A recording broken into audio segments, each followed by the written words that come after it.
ان میں کچھ ضعیف اور کچھ موضوع ہیں، یعنی اگر ان سب کو آپ کیٹیگرائز کریں تو کچھ تو بالکل واضح ہو گئے وہ کہ موضوع ہیں، گھڑی ہوئی، یعنی کسی طرح بھی قابل التفات نہیں کہ یہ باتیں لوگ بیان کرتے ہیں تو ان میں جھوٹ کو بھی ملا دیتے ہیں۔ سلامتی ہے ان آنکھوں پہ جو ہدایت پہ نظریں جمائے بیٹھی ہیں، ان کانوں پہ جو ذکر خیر کے منتظر رہتے ہیں، اور ان قدموں پہ جو ہدایت کی راہ پہ گامزن ہیں۔ ظہور مہدی اور مسیح علیہ السلام کے آسمان سے نزول کو بھی قیامت کی علامات میں شمار کیا جاتا ہے، یعنی یہ جو علامتیں ہیں ان کی جو کچھ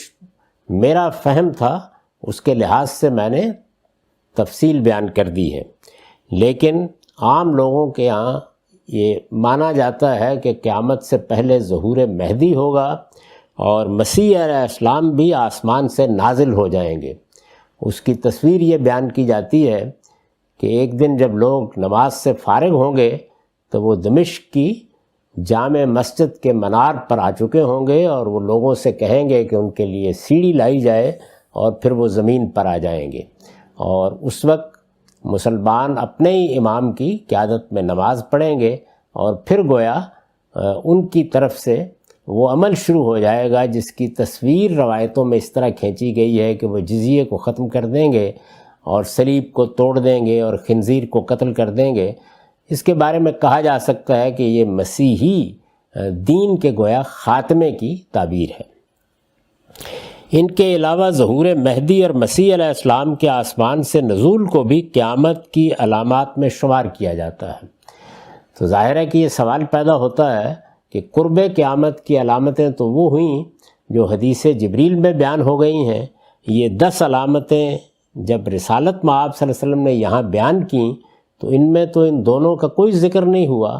لیکن دوسری روایتوں میں بہرحال ان کا ذکر موجود ہے، تو ان کی کیا حیثیت ہے؟ ان کے علاوہ ظہور مہدی اور مسیح علیہ السلام کے آسمان سے نزول کو بھی قیامت کی علامات میں شمار کیا جاتا ہے۔ ہم نے ان کا ذکر نہیں کیا، یعنی قرب قیامت کی علامتوں میں بھی ذکر نہیں کیا، وقوع قیامت کی علامتوں میں بھی ذکر نہیں کیا، اور رسالت مآب صلی اللہ علیہ وسلم کی جو روایت اوپر نقل کر کے اس کی وضاحت کی ہے اس میں بھی ان کا کوئی ذکر نہیں ہے، تو ان کا ذکر نہیں کیا۔ کیا وجہ ہے اس کی؟ اس کی وجہ یہ ہے کہ ظہور مہدی کی روایتیں محدثانہ تنقید کے معیار پر پوری نہیں اترتی، یعنی ظہور مہدی کی روایتوں کے بارے میں اگر بالکل دیانتداری کے ساتھ تحقیق کی جائے تو یہ بالکل واضح ہو جاتا ہے کہ جو ہمارے ہاں محدثین نے روایتوں کی تنقید کے لیے طریقے اختیار کیے ہیں یہ ان کی روح سے کسی طرح بھی قابل قبول نہیں ہو سکتی۔ میں اس سے پہلے بھی بیان کر چکا اور بار بار یہ چیز زیر بحث آتی ہے کہ یہ جتنی بھی روایتیں بیان ہو رہی ہیں رسالت مآب صلی اللہ علیہ وسلم سے یہ بعض لوگوں نے آگے نقل کی ہیں، یعنی کسی آدمی نے آپ کی بات سنی ہے، اس نے آگے بیان کر دی، آپ کو کوئی کام کرتے دیکھا ہے اس کو آگے بیان کر دیا۔ علم کی اصطلاح میں ان کو اخبار احاد کہا جاتا ہے۔ رسول اللہ صلی اللہ علیہ وسلم جو دین ہمیں دینے آئے تھے، جس کو آپ نے ایک ایک فرد تک پہنچانے کی سعی کی، جس کو صحابہ کے اجماع سے آگے منتقل کیا گیا، جس کو مسلمان امت نے اجماع اور تواتر سے ہمیشہ محفوظ رکھا، وہ قرآن ہے اور رسول اللہ صلی اللہ علیہ وسلم کی سنت ہے جس میں عملی چیزیں ہیں، یعنی یہ نماز ہے، یہ روزہ ہے، یہ حج ہے، زکوٰۃ ہے، عبادات ہے، اور اسی طریقے کے بعض تطہیر بدن کے آداب ہیں۔ یہ چیزیں میں نے اس کتاب میں بالکل ابتدا میں بیان کر دی ہیں کہ یہ سنت ہے۔ یہ جو روایتیں ہیں ان میں لوگ بات بیان کرتے ہیں، جب لوگ بات بیان کرتے ہیں تو پھر یہ دیکھنا ناگزیر ہو گیا، پہلی صدی میں وہ لوگ پیدا ہو گئے۔ اگر آپ علم حدیث کی تاریخ کو دیکھیں تو یہ معلوم ہوگا کہ پہلی صدی کے اواخر تک ایسے لوگ پیدا ہو چکے تھے۔ آپ کہہ سکتے ہیں کہ تابعین میں ایسے لوگ پیدا ہو گئے تھے، یعنی صحابہ کے دور کے فوراً بعد ہی، کہ جنہوں نے اس پر تحقیق کرنا شروع کر دی تھی۔ لوگ باتیں بیان کر رہے تھے، ایک صاحب آئے انہوں نے ایک بات بیان کر دی، دوسرے آئے انہوں نے بیان کر دی، ایک یہاں اس شہر میں بیان کر رہے ہیں، دوسرے اس شہر میں بیان کر رہے ہیں۔ تو جب اس طرح کی چیزوں کا شیوع ہوا، یعنی لوگوں کی طرف سے رسول اللہ صلی اللہ علیہ وسلم کے قول و فعل کو نقل کرنے کی جب جگہ جگہ صورتیں پیدا ہو گئیں تو پھر تحقیق کرنا پڑی۔ کہا جا سکتا ہے کہ اس کو سننا ہی نہیں چاہیے تھا، ایسی باتوں کو لوگوں ہی کے پاس واپس کر دینا چاہیے تھا، لیکن یہ خلاف فطرت ہے۔ یعنی محمد الرسول اللہ صلی اللہ علیہ وسلم زمین پر خدا کے آخری پیغمبر تھے۔ کوئی آدمی مل کے آیا ہے، کسی نے آپ کے پاس وقت گزارا ہے، کسی نے آپ کی باتیں سنی ہیں، کسی نے آپ کو کوئی عمل کرتے دیکھا ہے، تو ہر مسلمان یہ چاہے گا کہ یہ معلومات اسے حاصل ہوں۔ یہ کس نوعیت کی چیز ہے، اس کو ایسے دیکھیے، یہ محض سمجھانے کے لیے ایک مثال کہ علامہ اقبال ہمارے ایک بڑی شخصیت ہے، انہوں نے کتابیں لکھی ہیں، جیسے بانگ درا ہے، جیسے بال جبریل ہے، ضرب کلیم ہے، پیام مشرق ہے، جاوید نامہ ہے، ان کی اپنی کتابیں ہیں جو انہوں نے لکھیں، وہ دے کر گئے۔ ان کے خطبات ہیں، ریکنسٹرکشن ریلیجیس تھاٹ ان اسلام، یہ وہ چیزیں ہیں کہ جو انہوں نے خود اپنی طرف سے دین لکھیں، ان کو اپنی طرف سے منقع کر کے پیش کر دیا۔ ان کی مجلسوں میں بیٹھنے والے لوگوں نے ان کی باتیں لکھی ہیں، اس پر بھی کتابیں ہیں، جیسے فقیر سید وحید الدین کی روزگار فقیر ہے۔ تو اب اس کی ذمہ داری لکھنے والے پر عائد ہوتی ہے۔ اور جب کوئی شخص یہ کہے گا کہ میں آج ملا تھا، میں مجلس میں گیا تھا، میں نے یہ سوال کیا تھا، یہ بات میں نے ان کی زبان سے سنی تھی، تو یہاں تحقیق کی ضرورت ہوگی۔ یعنی چونکہ اب یہ کتابیں نہیں ہیں جو شائع ہو گئیں، جو ہر شخص کو معلوم ہے کہ انہی کی ہیں، جن کو ان کی تصویب حاصل ہے، جو ان کے قلم سے نکلی ہیں، یہ اب ایک آدمی کا بیان ہے یا 2 لوگوں کا بیان ہے یا 10 لوگوں کا بیان ہے، تو اس کی تحقیق ضروری ہے۔ تو رسالت مآب صلی اللہ علیہ وسلم کے بعد جب اس طرح کی روایتیں، اسی لیے ان کو روایتیں کہا جاتا ہے، اور رسول اللہ کی نسبت سے حدیث کا عنوان دیا جاتا ہے، علم کی اصطلاح میں اخبار احاد کہا جاتا ہے، یعنی 1 2 4 لوگوں نے یہ بات بیان کی ہے، رسول اللہ صلی اللہ علیہ وسلم کی بات ہے، تو عربی زبان میں بات کو حدیث کہتے ہیں۔ آپ کی باتیں، آپ کی نسبت سے بیان کی گئی باتیں، تو ان کو بیان کرنے والوں نے جب بیان کیا تو اب کچھ ایسے لوگ پیدا ہوئے جنہوں نے یہ دیکھا کہ یہ باتیں لوگ بیان کرتے ہیں تو ان میں جھوٹ کو بھی ملا دیتے ہیں، روایت بالمعنی کے طریقے پر ان کا فہم بھی اس میں داخل ہو جاتا ہے۔ اسی طریقے سے اور بہت سی چیزیں ہیں کہ جو شکوک و شبہات پیدا کر دیتی ہیں کہ یہ فی الواقع رسول اللہ صلی اللہ علیہ وسلم کی بات ہے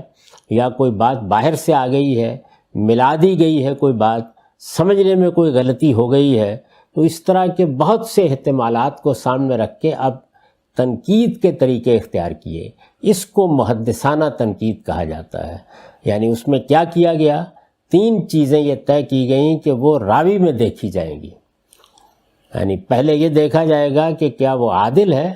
یہ ظاہر ہے کہ ایک اصطلاح ہے، ثقہ ہے، عادل ہے، صادق ہے، یہ اس کے کردار کا مطالعہ ہے۔ انسانی سطح پر کیا جا سکتا ہے، لوگوں کے بارے میں ہم رائے قائم کرتے ہیں تو ظاہر ہے کہ اپنے مشاہدات اور تجربات کی روشنی میں قائم کرتے ہیں، تو اس کی تحقیق کی گئی۔ دوسری چیز یہ دیکھی گئی کہ کیا روایت میں اتصال ہے، یعنی ایک آدمی کہتا ہے کہ میں نے فلاں سے سنا ہے تو فلاں کے ساتھ ملاقات کا امکان ہے، فلاں کے زمانے میں اتصال ہے، تاریخی لحاظ سے یہ ممکن ہے کہ یہ صاحب ان سے سن سکیں، تو اس کی تحقیق کی گئی، اس کو اتصال کہا جاتا ہے۔ اور پھر تیسری چیز جو سند میں یعنی بیان کرنے والوں میں دیکھی گئی وہ یہ تھی کہ ان کا حفظ و اتقان کیسا ہے۔ تقابل کر کے دیکھا گیا کہ کہیں آخری عمر میں حافظہ تو خراب نہیں ہو گیا تھا، بات سمجھتے تھے، سمجھدار بھی تھے یا نہیں، گویا جو بات وہ بیان کر رہے ہیں اس کو فی الواقع یہ اعتماد حاصل ہو سکتا ہے کہ انہوں نے ٹھیک طرح سے سنی ہوگی، ٹھیک طرح سے سمجھی ہوگی،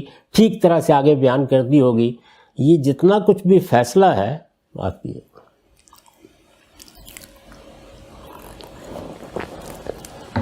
یہ ظاہر ہے کہ انسانی سطح پر ہوگا، اس لیے اس علم میں کوئی چیز یقینی نہیں ہوتی۔ تمام اہل علم اس بات پر اتفاق رکھتے ہیں کہ یہ ظنی علم ہے، یعنی گمان غالب کے درجے میں ہم یہ سمجھ لیتے ہیں کہ یہ بات غالباً رسالت مآب صلی اللہ علیہ وسلم ہی نے فرمائی ہوگی۔ اس میں یقینیات کے بجائے اطمینان کی تعبیر اختیار کی جاتی ہے، یعنی ایک محقق وہ مطمئن ہو جاتا ہے کہ یہ بات ٹھیک ہے، یعنی اس میں کوئی خرابی نہیں ہے، اس میں کوئی غلطی نہیں ہے۔ اسی طریقے سے جس طرح ایک محقق کا یا ایک محدث کا اطمینان ہوتا ہے، اس محقق یا محدث کی تنقید پر یا تحقیق پر بھی ظاہر ہے کہ اطمینان ہی ہوتا ہے، تو اطمینان کے درجے تک اس کو قبول کیا جاتا ہے، یقینیات کی یہ چیز نہیں ہوتی۔ اسی لیے میں نے جب اس باب کو شروع کیا تھا تو یہ بتایا تھا کہ رسالت مآب صلی اللہ علیہ وسلم کی طرف اگر ان کی نسبت ٹھیک ہے تو یہ علامتیں پوری ہو جائیں گی۔ تو محدثانہ تنقید میں سند کے معاملے میں یہ سب کرنا ضروری ہوتا ہے۔ پھر اس کے بعد سند کو بھی اور متن کو بھی اس لحاظ سے دیکھا جاتا ہے کہ اس میں کوئی شذوذ تو نہیں ہے، یہ بھی خاص اصطلاح ہے، یعنی کچھ دوسرے لوگوں نے، ثقہ راویوں نے، ان سے زیادہ ثقہ لوگوں نے جو بات بیان کی ہے یہ ان سے اختلاف تو نہیں کر رہے۔ پھر علل دیکھی جاتی ہیں، یعنی سند میں کسی جگہ کوئی ادراج تو نہیں ہو گیا، کوئی بات تو نہیں شامل کر دی گئی، اور یہ بات قرآن کے خلاف تو نہیں ہے، سنت کے خلاف تو نہیں ہے، یہ علم و عقل کے مسلمات کے خلاف تو نہیں ہے۔ یہ سب چیزیں پھر دیکھی جاتی ہیں۔ بیان کرنے میں، اجازہ میں، کسی جگہ نقل کرنے میں کیا کوتاہیاں ہو گئی ہیں، کسی مخطوطے میں تو کوئی مسئلہ نہیں ہو گیا۔ تو اس طرح کی تمام چیزیں جتنی ہیں وہ علل کے طور پر سند میں بھی دیکھی جاتی ہیں، متن میں بھی دیکھی جاتی ہیں۔ یہاں لفظ استعمال ہوئے محدثانہ تنقید، تو میں نے یہ لکھا ہے کہ کیوں ان روایتوں کا ذکر نہیں ہوا، تو ظہور مہدی کی روایتیں، ہمارے ہاں ہر شخص کی زبان پر یہ لفظ ہے امام مہدی آئیں گے، مہدی کا ظہور ہوگا، ان روایتوں کو کیوں قبول نہیں کیا گیا؟ اس کی وجہ یہ ہے کہ ظہور مہدی کی روایتیں محدثانہ تنقید کے معیار پر پوری نہیں اترتی۔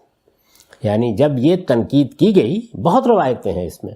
یعنی دسیوں کی تعداد میں لوگوں نے بیان کی، لیکن محدثین نے، یعنی ہمارے پہلے دور میں جو جلیل القدر لوگ اس میدان میں اترے اور جنہوں نے اس میں تحقیقی کام کیا، جن کو علماء رجال کہا جاتا ہے، جب انہوں نے جو معیارات بنائے تھے ان پر ان کو دیکھا تو یہ پوری نہیں اتری۔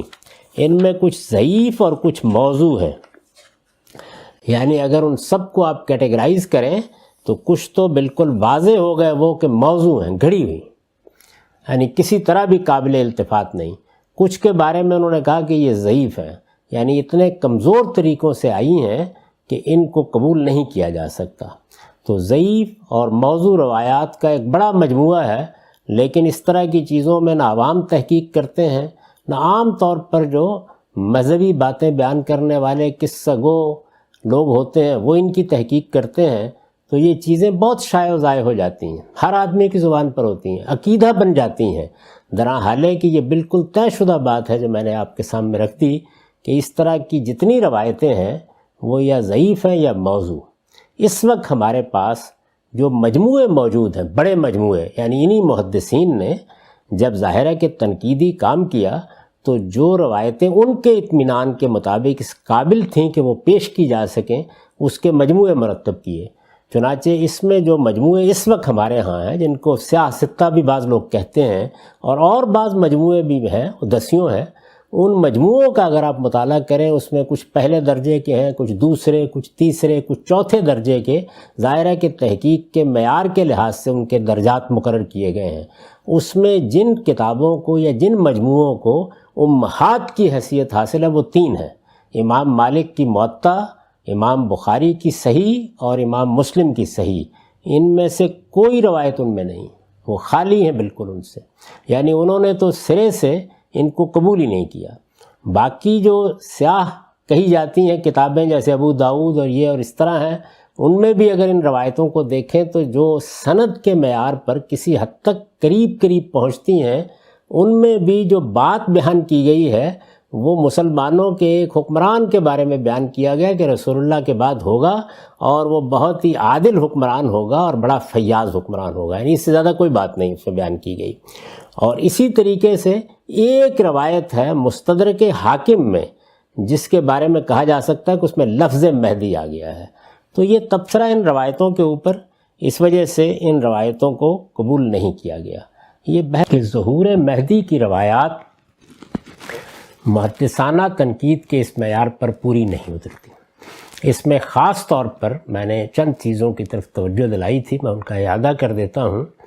یعنی یہ جو روایتیں ہیں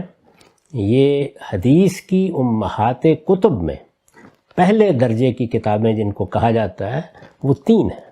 یعنی موطا امام مالک، امام بخاری کی الجامع الصحیح اور مسلم کی الجامع الصحیح۔ تو مسلم کی صحیح، بخاری کی صحیح اور موطا امام مالک، یہ تین گویا امہات کتب ہیں، پہلے درجے کی حدیث کی کتابیں ہیں۔ یہ ظہور مہدی کے اس تصور سے بالکل خالی ہیں جو اس وقت مسلمانوں میں عام ہو چکا ہوا ہے، ہر آدمی کی زبان پر ہے، ہر شخص سمجھتا ہے کہ مہدی کو آنا ہے، لیکن یہ دلچسپ چیز ہے کہ قرآن مجید اس سے بالکل خالی ہے۔ قرآن مجید میں کوئی آیت، کوئی مقام ایسا نہیں پیش کیا جا سکتا جہاں ادنا درجے میں اس کا کوئی اشارہ بھی کیا گیا ہو۔ اس کے بعد حدیث کا ذخیرہ، تو میں نے عرض کیا کہ جب محدثین نے ان کو جانچا، تعداد بہت ہے، یعنی ایک دو نہیں، سینکڑوں کی تعداد میں ظہور مہدی کی روایات مسلمانوں میں شائع و زائد تھیں۔ یہ پہلے زمانے ہی میں صورت پیش آ گئی تھی، لیکن محدثین نے جب ان پر کام کرنا شروع کیا، اور میں یہ بتا چکا ہوں کہ اس کام کی ضرورت کیوں پیش آئی، وہ کیسے کیا جاتا ہے، تو یہ کتابیں ترتیب دی گئیں، اور جو بڑے بڑے ائمہ رجال ہوئے انہوں نے روایتیں بیان کرنے والوں کے حالات ہم تک پہنچائے، ان کو سامنے رکھ کر، یہ آج ہی کا فیصلہ نہیں ہے، اس وقت بھی ان امہات کتب میں، یعنی موطا امام مالک میں، بخاری میں، مسلم میں جو حدیث کی بنیاد سمجھی جاتی ہیں، کوئی ذکر اس کا نہیں ملے گا۔ یہ اسی طرح ظہور مہدی کے تصور سے خالی ہیں جس طرح قرآن مجید اس سے خالی ہے۔ دوسرے، تیسرے، چوتھے درجے کی کتابوں میں بعض روایات ایسی ہیں جن کو آپ قابل قبول کہہ سکتے ہیں، یعنی ان کا معاملہ بھی یہ نہیں ہے کہ وہ سند کی صحت کے لحاظ سے کسی درجے میں بہت مقبول سمجھی جائے، لیکن کسی درجے میں آپ کہہ سکتے ہیں کہ ہم مطابعات سے ان کا ضعف دور کر سکتے ہیں، کسی پہلو سے ان کو قابل قبول قرار دے سکتے ہیں، یا ان کے بنیادی مضمون کو سامنے رکھ کر ان کی کوئی تعویل کر سکتے ہیں۔ اس طرح کی جتنی روایتیں قابل قبول ہو سکتی ہیں ان کو بھی محدثین نے چھان پھٹک کر الگ کیا ہے۔ چنانچہ بعد کے زمانوں میں، یعنی جب یہ تیسری چوتھی صدی میں بڑی کتابیں ترتیب پا گئیں، تو بعد کے زمانوں میں بھی ان پر کام ہوتا رہا ہے۔ چنانچہ ان روایتوں پر آج میں ہی پہلی بار تنقید نہیں کر رہا ہوں، جلیل القدر علماء نے ان پر تنقیدیں کی ہیں۔ امام ابن تیمیہ نے بتایا ہے کہ اس میں علماء کے کیا اختلافات رہے ہیں۔ ابن خلدون نے ان سب کی سب روایتوں پر بڑی شدید تنقید کر کے یہ واضح کرنے کی کوشش کی ہے کہ ان کے وجود میں آنے کا پس منظر کیا رہا ہے۔ ہمارے زمانے میں سید رشید رضا نے، جو مصر کے جلیل القدر علماء میں سے تھے اور مفتی محمد عبدہو کے شاگرد تھے اور المنار کے مصنف ہیں، انہوں نے بھی یہ بتایا کہ یہ کسی طرح قابل قبول نہیں ہو سکتی۔ تو ان روایتوں میں، یعنی پہلی چیز یہ کہ قرآن مجید میں کوئی ذکر نہیں ہے، دوسری چیز یہ کہ حدیث کی امہات کتب میں بھی کوئی ذکر نہیں ہے، لیکن دوسرے، تیسرے، چوتھے درجے کی کتابوں میں جو روایتیں آ گئی ہیں، ان روایتوں کو بھی اگر چھان پھٹک سے گزارا جائے، ان کی بھی اگر تحقیق کی جائے، ان کو بھی اگر تنقید کی کسوٹی پر پرکھا جائے، تو کچھ روایتیں جو باقی رہ جاتی ہیں یا کسی حد تک قابل قبول ہو سکتی ہیں، ان پر بھی لوگ تنقیدات کرتے رہے ہیں، اور یہ کام اس وقت تک جاری ہے۔ چنانچہ ہمارے اس زمانے میں عبداللہ اعظمی صاحب نے الجامع الکامل کے عنوان سے حدیث کا جو مجموعہ مرتب کیا ہے کئی مجلدات میں، اور اپنی ساری زندگی اس پر لگا کر یہ کوشش کی ہے کہ صحیح اور حسن درجے کی ان کے نزدیک جو روایتیں ہو سکتی ہیں وہ سارے ذخیرہ حدیث میں سے جمع کر لی جائیں۔ اس کی آخری مجلد میں ایک باب ہے ظہور مہدی کا، خروج مہدی کا۔ اس باب میں جو روایتیں پھر بالآخر انہوں نے منتخب کی ہیں وہ 13 کے قریب ہیں۔ مزید تنقیح کی جائے تو وہ 7 سے زیادہ نہیں بچتی۔ ان روایتوں میں کیا بات بیان ہوئی ہے، یعنی جو ظہور مہدی کے عام تصورات ہیں ان کے بارے میں تو میں عرض کر چکا کہ وہ ہمارے ہاں کہیں بھی نہیں پائے جاتے، یعنی کہیں بھی نہیں پائے جاتے سے مراد ان جگہوں پر نہیں پائے جاتے جہاں سے رسالت مآب صلی اللہ علیہ وسلم کی طرف کسی بات کو اعتماد سے منسوب کیا جا سکے، یعنی قرآن میں نہیں ہے، وہ حدیث کی امہات کتب میں نہیں ہے، وہ تو کہیں بھی نہیں پائے جاتے۔ لیکن جو کچھ تصور کسی حد تک ان روایتوں، داستانوں اور قصوں سے ملتا جلتا ان روایتوں میں آ گیا ہے کہ جو روایتیں سند کے لحاظ سے قابل قبول ہو سکتی ہیں. سند کے لحاظ سے میں پہلے عرض کر چکا کہ قابل قبول ہونے کا مطلب یہ نہیں ہوتا کہ اب وہ فی الواقع قابل قبول ہو گئیں. ان پر بھی تنقید کے بہت سے پہلو متن کے لحاظ سے ہوتے ہیں. دیکھا جاتا ہے کہ بات کیا ہے، اس میں کوئی غرابت تو نہیں ہے. اب یہ ظہور مہدی کا معاملہ جو اس وقت سب مسلمانوں کی دلچسپی کا معاملہ ہے، ذرا سوچئے کہ رسالت مآب صلی اللہ علیہ وسلم نے اگر اس کی خبر دی ہوتی تو کیا یہ اخبار احادی تک رہتا؟ کیا یہ اس درجے کی روایتوں میں آتا کہ اس کو نہ امام مالک قبول کریں، نہ بخاری قبول کریں، نہ مسلم قبول کریں؟ یعنی پھر تو اس کو ایک بڑی شائع و زائع چیز ہونا چاہیے تھا. اور سب سے بڑھ کر یہ کہ قرآن مجید میں اس کا ذکر ہوتا، لیکن وہ تصور بھی کہیں صحیح یا حسن درجے کی روایتوں میں نہیں پایا جاتا. تو میں عرض کر رہا تھا کہ انہوں نے بھی جو روایتیں مرتب کی ہیں ان کو اگر آپ بنیاد بنا کے قبول کر لیں تو ان سے کیا معلوم ہوتا ہے؟ یعنی وہ کیا بات ہے جو ان میں بیان کی گئی ہے؟ وہ بات یہ ہے کہ رسول اللہ صلی اللہ علیہ وسلم نے فرمایا کہ مسلمانوں میں ایک خلیفہ یا حکمران ہوگا. مسلمانوں میں ایک خلیفہ یا حکمران ہوگا جس کی حکومت عرب پر قائم ہوگی، اور یہ حکومت کم سے کم 7 زیادہ سے زیادہ 9 سال تک رہے گی. اس حکمران کے بارے میں یہ بتایا کہ اس کا نام محمد بن عبداللہ مہدی ہوگا، اور یہ عدل قائم کر دے گا، ظلم و جور کا خاتمہ کر دے گا، سرزمین عرب میں اس سے بڑی خوشحالی آ جائے گی. یہ داستان ہے. یعنی یہ بات ہے جو ان قابل قبول روایتوں میں بھی بیان کی گئی ہے. یہ کوئی ایسا ما فوق الفطرت واقعہ نہیں، کوئی آسمان کی کسی ہستی کا نزول نہیں، کوئی اللہ تعالیٰ کی طرف سے کسی کے مبعوث کرنے کا سوال نہیں. مسلمانوں کے اندر بہت سے خلفاء آتے رہے ہیں، اچھے بھی آتے رہے ہیں، برے بھی آتے رہے ہیں. تو ایک اچھے حکمران کے عرب میں اقتدار سنبھالنے کی، اور وہ بھی کتنی مدت کے لیے؟ یعنی کم سے کم 7 زیادہ سے زیادہ 9 سال کے لیے. یہ ان روایتوں میں بات بیان ہوئی ہے. مزید تحقیق کی جائے تو یہ معلوم ہوتا ہے کہ ان روایتوں میں بھی لوگ اسی داستان سرائی سے باز نہیں آئے اور بعض چیزوں کا اضافہ کر دیا ہے، ورنہ اس سے زیادہ کچھ بات نہیں تھی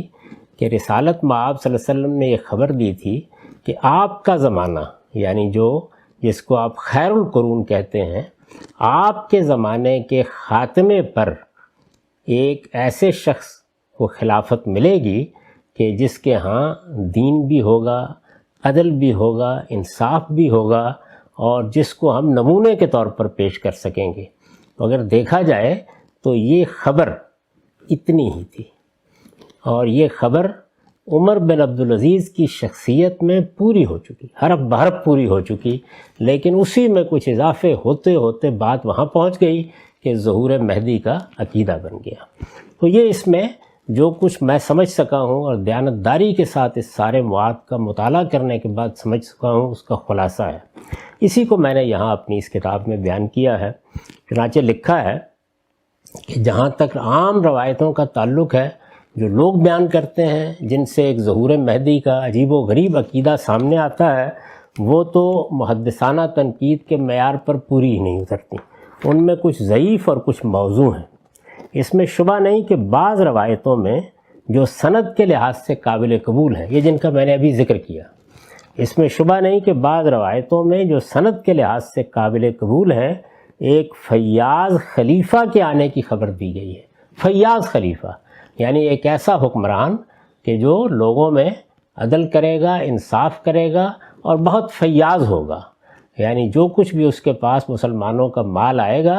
فیاضی کے ساتھ لوگوں کی خدمت میں اس کو صرف کرے گا. ایک فیاض خلیفہ کے آنے کی خبر دی گئی ہے، لیکن دقت نظر سے غور کیا جائے تو صاف واضح ہو جاتا ہے کہ اس کا مصداق سیدنا عمر بن عبدالعزیز تھے. یعنی ہماری تاریخ میں ایک نمایاں ترین ہستی خلفائے راشدین کے بعد عمر بن عبدالعزیز کی ہے. 7 یا 9 سال تو وہ حکمران نہیں رہے، 2.5 پونے 3 سال کے قریب ان کا عرصہ رہا، لیکن بہرحال باقی تمام علامات انہی پر صادق آتی ہیں. انتہائی فیاض، دین کے معاملے میں انتہائی حساس، ان کو عمر ثانی کہا جاتا ہے، ان کے بارے میں کم و بیش اتفاق ہو گیا لوگوں کا، اور ان کے مخالفین تک بھی اس کو مانتے ہیں کہ وہ ہر معیار پر خلیفہ راشد تھے، یعنی اپنی سیرت، اپنے کردار، اپنے معاملات، اپنے طریقے حکومت، ہر چیز کے لحاظ سے ایک خلیفہ راشد تھے۔ فی الواقع ان کی حکومت علی منہاج النبوہ تھی۔ تو اس لیے میرے نزدیک تو خبر اتنی ہی تھی، اتنی سی بات تھی،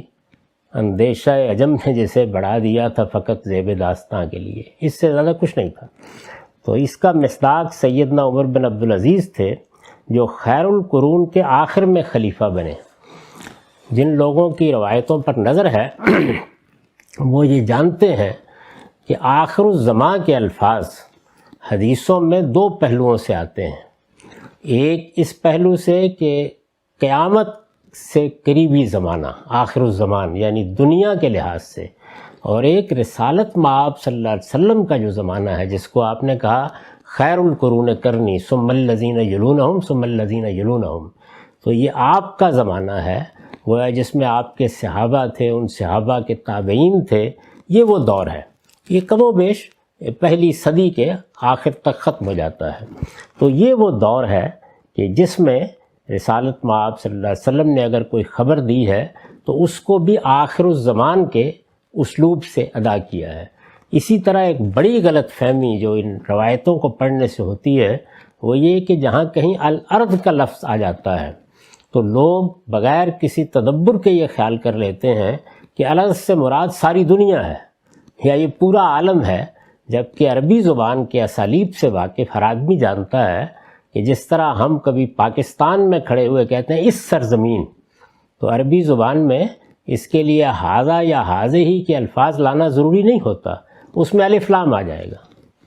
قرآن مجید میں مکے کو یعنی مکے کے چھوٹے سے شہر کو الارض سے تعبیر کیا گیا ہے، یعنی جب یہ کہا گیا کہ یہ جو سرزمین ہے اس کے گرد و پیش کو ہم آہستہ آہستہ سمیٹتے ہوئے چلے آ رہے ہیں، ننقص من اطرافہا، تو وہاں بھی دیکھیے الارضی کا لفظ استعمال ہوا ہے۔ تو الارض کا لفظ دیکھ کے اس سے یہ لازم نہیں ہوتا کہ پوری دنیا مراد لی جائے، اس سے مراد کبھی مکہ کبھی مدینہ، جیسے ہم کہتے ہیں کہ میں تو اس سرزمین کا یا اس زمین کا، تو اس زمین کے الفاظ اسی طریقے سے عربی میں لفظ الف لام سے ادا کر دیے جاتے ہیں۔ یہ غلط فہمیاں عام طور پر ہوئی ہیں ہمارے ہاں روایات کو سمجھنے میں۔ یہاں بھی یہی ہوا کہ کہیں الارض کے الفاظ آ گئے تو ان کو ساری دنیا سے متعلق کر لیا گیا، آخر الزمان کے الفاظ آ گئے تو اس کو قیامت کے قریب لے آئے، لیکن ان روایتوں کے اندر اتنی ہی بات تھی۔ پھر کچھ اضافے ہوئے، وہ اضافے کسی حد تک قابل قبول بھی ہو جاتے ہیں، لیکن جن کو رد کیا گیا ہے یعنی محدثانہ تنقید کے ذریعے سے جن کو قبول نہیں کیا گیا، ان میں پھر داستان سرائی اپنی انتہا کو پہنچ گئی ہے، اور ایسے قصے بیان کیے گئے ہیں کہ جن سے ایک گویا غیر معمولی شخصیت کا ظہور، جس کے لیے آسمان سے منادی ہو رہی ہے اور معلوم نہیں کیا کیا اہتمام ہو رہا ہے، اور ایسی ایسی چیزیں منسوب کی گئی ہیں کہ جو کسی پیغمبر کے لیے بھی ماننی مشکل ہو جاتی ہیں۔ تو یہ میں نے اس پس منظر میں یہ ساری بات لکھی ہے۔ اس میں شبہ نہیں کہ بعض روایتوں میں جو سند کے لحاظ سے قابل قبول ہیں، ایک فیاض خلیفہ کے آنے کی خبر دی گئی ہے، لیکن دقت نظر سے غور کیا جائے تو صاف واضح ہو جاتا ہے کہ اس کا مصداق سیدنا عمر بن عبدالعزیز تھے، جو خیر القرون کے آخر میں خلیفہ بنے، یعنی یہ رسالت مآب صلی اللہ علیہ وسلم کا جو زمانہ ہے اس کے آخری میں تھے۔ رسول اللہ صلی اللہ علیہ وسلم کی یہ پیشین گوئی ان کے حق میں حرف بحرف پوری ہو چکی ہے، اس کے لیے کسی مہدی موعود کے انتظار کی ضرورت نہیں ہے۔ یعنی اس میں مسلمان جو یہ عام طور پر سمجھتے ہیں کہ ایک مہدی کا ظہور ہونا ہے، یہ واقعہ ہے کہ اس کی کوئی بنیاد نہ قرآن میں ہے نہ صحیح حدیث میں ہے، اور محدثین جلیل القدر محدثین نے جس طرح کہ میں نے عرض کیا ان روایتوں کو قبول نہیں کیا۔ یہی وجہ ہے کہ امام مالک کی موطا اور بخاری و مسلم جیسی کتابیں ان سے خالی ہیں۔ دوسرے تیسرے چوتھے درجے کی کتابوں میں جو چیزیں آئی ہیں ان پر میں نے اپنا تبصرہ کر دیا ہے۔ یہ معاملہ ہے ظہور مہدی کی روایتوں کا۔